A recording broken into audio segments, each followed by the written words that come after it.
What's up, folks? Zefo back again. No cardboard in this video.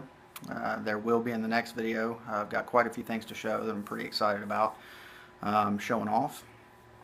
But this video, I just wanted to take the opportunity while I still had like 2 days left to do an entry for Amish Dave's contest, the What Makes You You. That's Joshjohnson55 for those of y'all who are not familiar with who Amish Dave is. But I've not really procrastinated on this at all. I put a lot of thought into what I could say in a span of 15 minutes. This is not going to be a long one. It's going to be over 10 minutes because that's part of the qualifications of the entry. But I'm basically limited on this phone, so I'm going to get right into it. But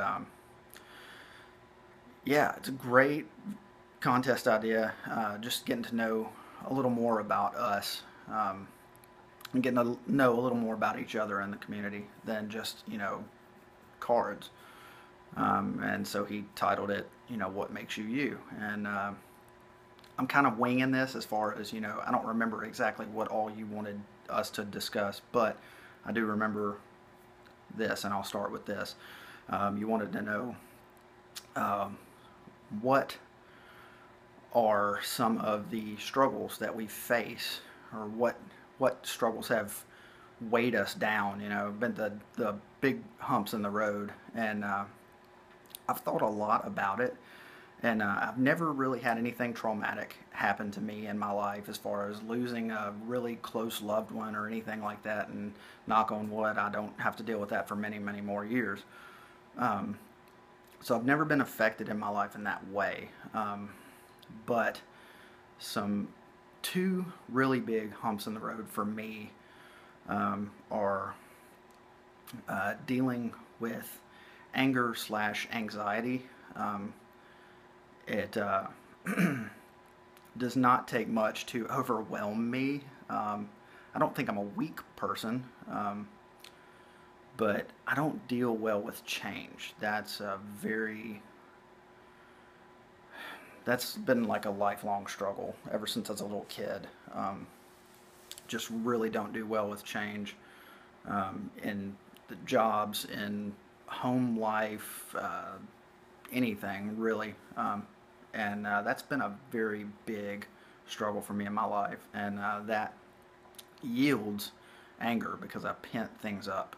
So it's definitely been something I've struggled with, and the thing I can think of the most that is the best example of what has weighed me down, or the biggest bump in the road, was this career change that took place 2 years ago. Actually, I think it's been 1.5 years, not quite 2 years, I don't think, but maybe it has been 2 years.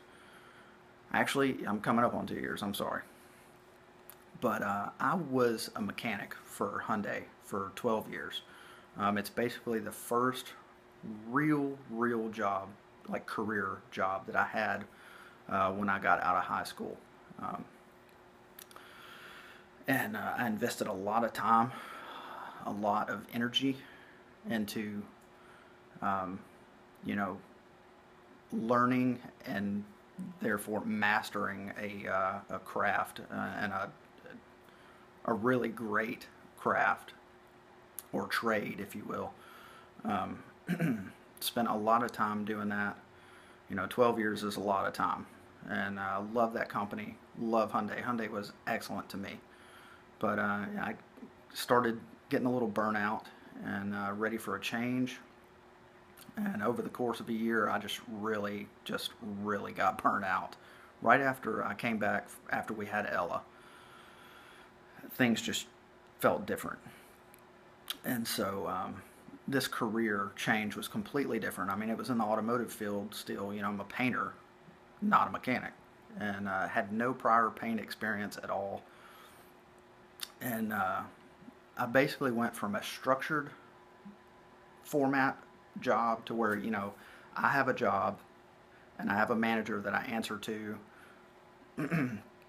and a manager above him that I answered to, and they were right there in the shop. You know, I mean, my manager was literally 7 feet away from my work area.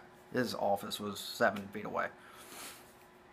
And so anytime I had a problem, I could come to him, I could come to a service writer and let them know, you know, what the issue is. If a car wasn't going to go that day, no biggie, just let them know and everything was fine.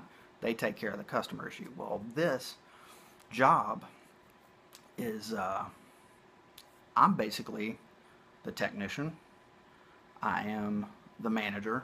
I am the manager above the manager, and then I have managers, but they are not here. I'm in Memphis.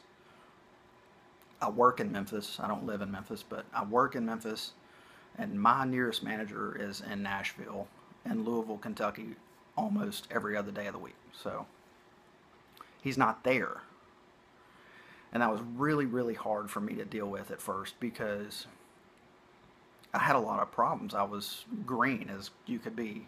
And if something went wrong with the paint process, or if anything I encountered happened that was negative, it would just freak me out. And when I get freaked out, I just lock up and things don't go good.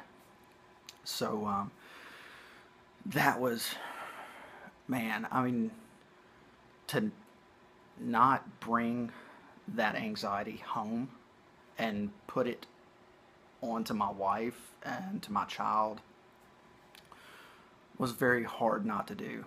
And I didn't do a very good job at it. I brought my misery from my work experience with this new job home with me every day for about 9 months. I can't tell you how many phone calls Teresa got from me when I was yelling, cussing, flying off the handle because I hated everything about this job. I thought it was going to be great. You know, at first I thought I would just, you know, soar right into it, and right out of the gate I'd just be firing on all cylinders and making money hand over foot or hand over fist. And that was not the case. I'll tell you what, when you're dealing with painting somebody else's something, you know, this being a car part, actually I'm a wheel technician, I paint wheels. And if that paint process has a flaw in it, or the customer's not happy, or, you know, the clear coat runs, just all this different kind of stuff, you know, if it goes wrong, I mean, a person who's green right out of the gate is not going to know how to deal with it. You don't know how to fix flaws in paint. You just don't know. This is stuff that comes with experience. And so that was something that I really, really struggled with. The change and the not having a structure. That was the biggest roadblock that I could ever think that I've ever had in my life.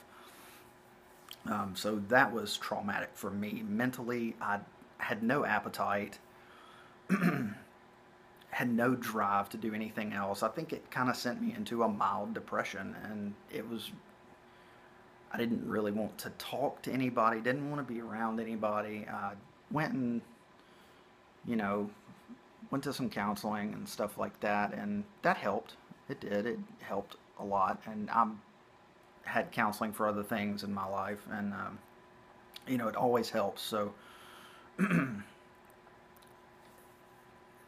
the career change was so huge, such a big thing for me, and I really, really struggled with it heavily. So that's my biggest bump in the road. Next, what drives me? Basically, what drives me, I'm a very passive-aggressive person, so the people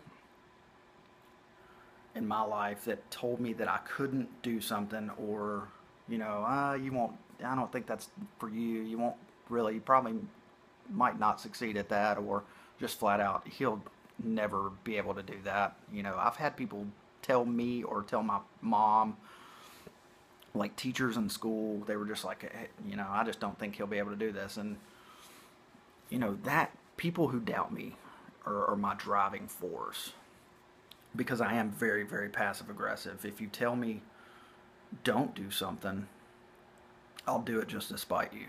Like, I'm just kind of a dick in that sense, and I was like that in in wrenching. You know, I mean, there were a lot of people that I met during the 12 years of wrenching on cars that told me, I mean, you'll never be able to do this. I just don't think you're going to be able to do it. You know, and this was when I was rather new at it, and I focus on that one thing that they tell me I can't do. I focus on it. I become obsessed on it, and I perfect it. And my drive is to make them eat their words. That's what I want. I want to be able to throw it right back in their face and be like, what? What now? I did it. You told me I couldn't, so, you know, and now I'm pretty much better than you at it. And, you know, that was how I was as a tech. I'm not like that as a person in life. I'm quite the opposite, but in my niche, I'm very, very confident. And I focus on things that people tell me I can't do. So that is what drives me. My family. I work. Everything I do for Teresa, and I do it for Ella. And I do it for my family name. That's what drives me, my family. I make money for them. I want to be successful for them, not necessarily for me, but for them, because I want them taken care of. That's priority one, family one. So that's what drives me. But what gets me through, what's gotten me through those bumps in the road? Music. And you were talking, Dave, in your video, you know, you listen to various types of music. I'm the same exact way. Pretty much all those bands and artists that you mentioned, I'd say about 90% of them I like too, and I listen to all aspects of music. Not classical, but all aspects other than classical. A lot of prayer got me through it. You know, I had a lot of people praying for me. I'm not a perfect person by any means, but I am an active, God-fearing, Bible-believing Christian. I'm a very flawed individual, but you know, I love my God. I love Jesus Christ. That's my man. And a lot of prayer got me through those tough times. And I'm not afraid to mention that. I'm not afraid to admit that.